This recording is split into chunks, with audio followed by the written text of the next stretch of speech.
Eh mga kabuting tingnan yung mabuti. Nag-aandap-andap lang yung kukurap-kurap yung pag naka-charge siya. Ayan o.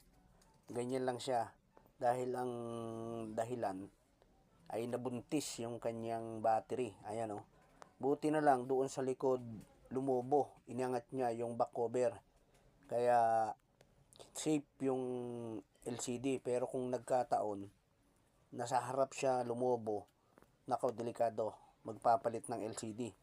Maaring mabasag siya. Kaya kapag ka nakapaan nyo na medyo umbok na yung likod ng inyong cellphone, medyo kabahan na kayo. Ipacheck nyo na agad sa mga legit na technician para hindi kayo mamroblema, hindi lumaki ang inyong gastos. Dahil pagka nabasag ang LCD, naku po, isa sa mahal na pyesa ng ating gadget yon. Kaya kapag kaganyan, papalitan nyo na agad ng battery. Ayan o, lobo na siya eh. Bloated battery, buntis. Ayan, opo.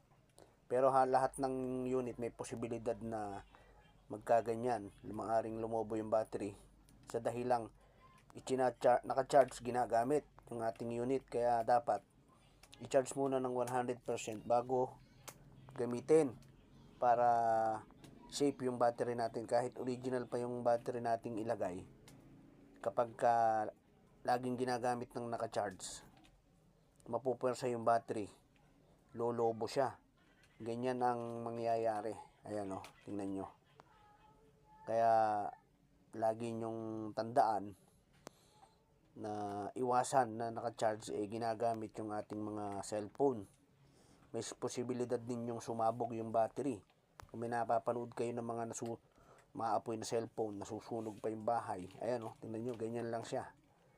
Ayaw na niyang mag-charge.